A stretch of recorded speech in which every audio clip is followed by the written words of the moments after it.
Title: He just wanted friends, they sold his data. Online scams don't always start with suspicious links or fake job offers. Sometimes they begin with something as simple and human as loneliness. Victor was just an ordinary guy. Not rich, not tech illiterate, just someone looking for connection. His job had gone remote, his weekends were quiet, and most of his friends had moved away or gotten busy with family life. So, like many of us, Victor turned to the internet not for business, not for shopping, but for friendship. He joined a global travel community on Facebook.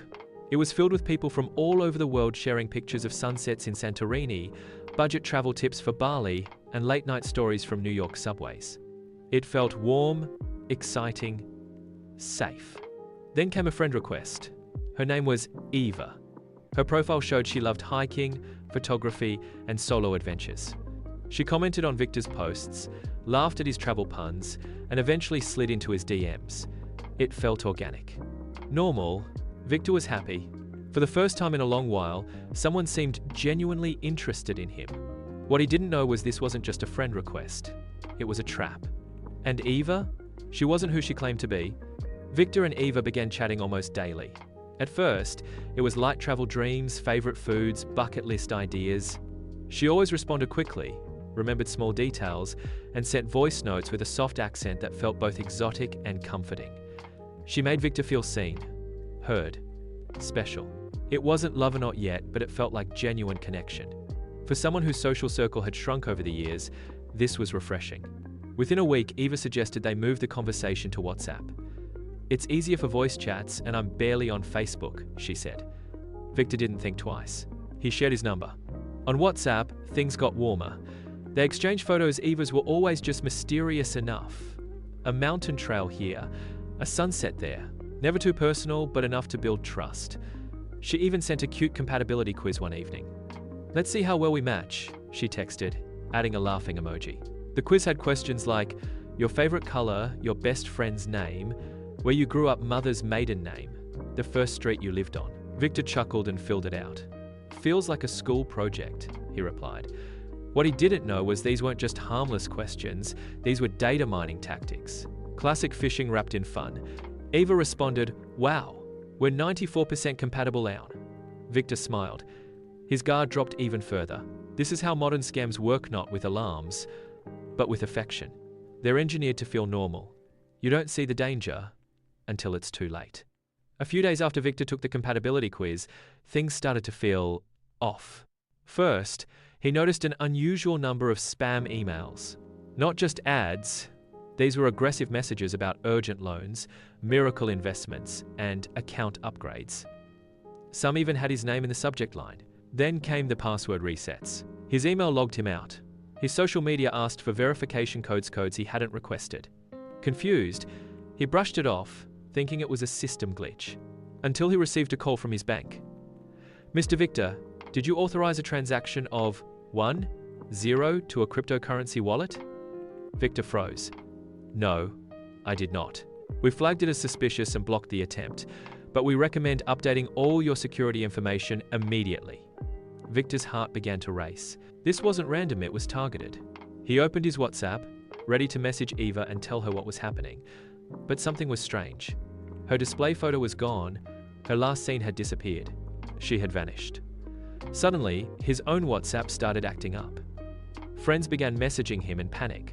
"Bro, are you asking people for money? Why are you sending me weird links? Is this really you?" His account had been hijacked. What Victor didn't realize at the time was that the quiz wasn't just playful. It had mined key pieces of personal data answers often used in password recovery and identity verification.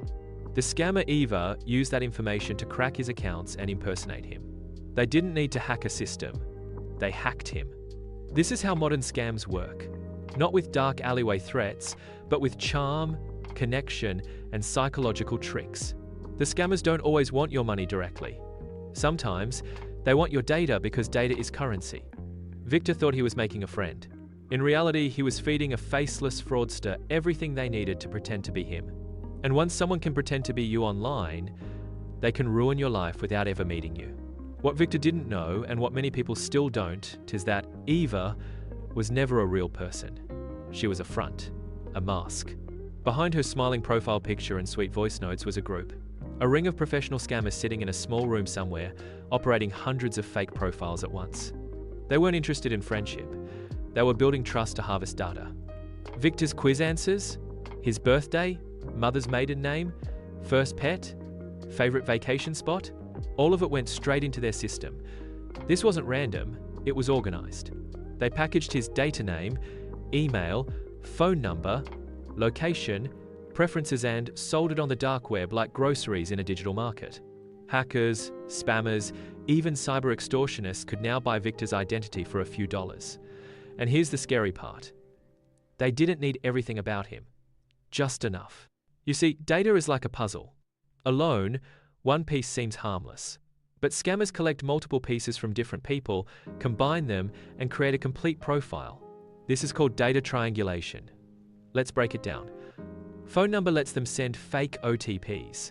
Date of birth helps guess password reset questions. Social media likes reveal behavior patterns. Email opens the door to phishing attacks.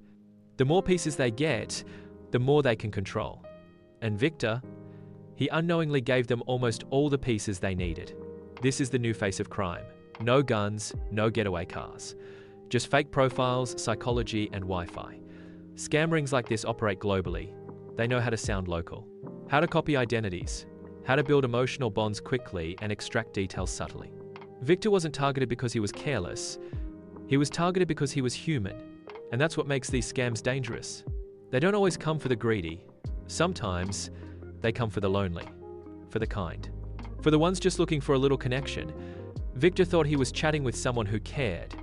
But behind the screen, he was just another file in a folder marked Target, Active. Let's pause Victor's story and talk about you. Because what happened to him, it's not just his story. It happens in the United States, India, Nigeria, the UK, and all around the world. The tools may differ, the scammers' accents may change, but the game, still the same. So, how can you spot a scam before it happens? Here are 7 red flags to watch for.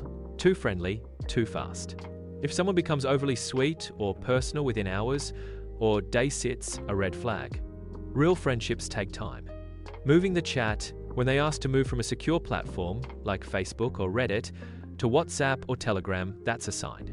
Suspicious links or quizzes, be careful with fun quizzes or games that ask personal questions. They may seem harmless, but they're data traps. Grammar that feels off, many scam rings copy messages. If the writing feels robotic or inconsistent, be cautious. Too perfect profile, gorgeous photos, perfect bios, no real interactions? That's a digital mask. Pressure to share info, anyone pushing you to share where you live, work, or bank, walk away. Emotion plays, they might use flattery, fake emergencies, or sad stories to get your trust. Don't fall for it.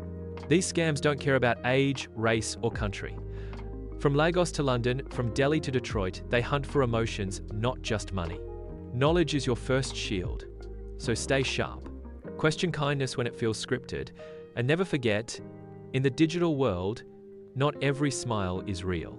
Victor's story didn't end with a scam. It took weeks, painful, frustrating weeks to begin recovering. First came the bank issues. The call he received wasn't just a warning, it was a real threat. Fraudulent transactions had been attempted on his account. He had to block his cards, visit the bank physically, and create new banking credentials. Then, the emails. His inbox was filled with password reset messages he didn't request. Several of his accounts had already been compromised: social media, his streaming platforms, even a freelance profile. He had to change all his passwords, activate 2-factor authentication, and delete accounts that were too far gone. The emotional impact? That was even harder. Victor wasn't rich. He didn't lose thousands of dollars. But what he lost was trust in people, in platforms, and in himself. He blamed himself for falling for Eva, for being too open, too hopeful. He started keeping to himself, deleted most of his social apps, didn't reply to messages unless they were from people he knew well. But slowly, he healed. He joined a real online safety group, not for dating or travel, but to learn and share. And that's where he told his story, this story. Not to get pity, but to warn others. Because he learned something important. Being scammed doesn't make you stupid, it makes you human. Victor now helps others recognize scam patterns. He teaches people like you how to spot emotional manipulation and protect their personal data. His mistake became a message. His pain became a purpose. And today, he says this: if even one person avoids what I went through, then it wasn't all for nothing. Let's wrap this up. If there's one truth you take from Victor's story, let it be this: not every friend request is friendly. In today's world, trust is no longer earned, it's engineered. Scammers don't always come with broken grammar and sketchy links. Sometimes they come with emojis, travel tips, and sweet compliments. Sometimes they call themselves Eva. Victor didn't fall for a scam, he fell for connection. And that's what made it dangerous. Remember, your data is your digital identity. And in the wrong hands, it can cost you your money, your peace, and your reputation. Don't share personal information with people you barely know, even if they seem nice. Don't click random quizzes or forms that promise fun or compatibility. Don't move conversations off platform unless you're 100% sure who you're talking to. Your name, your number, your birth date, your voice. They may seem like small things, but online, they are puzzle pieces. And when scammers put them together, they build a version of you they can control. Victor's mistake was costly, but yours doesn't have to be, because you know better now. And if you're still listening, you're already smarter than most. Moral lesson: in a world full of digital masks, protect your real face. Don't give strangers the key to your online life. Jump follow for more. If you found this story helpful, hit the follow button. We break down real scams in real stories every week. Subscribe for more. For more stories like this, subscribe to our channel and turn on notifications. Stay smart, stay safe.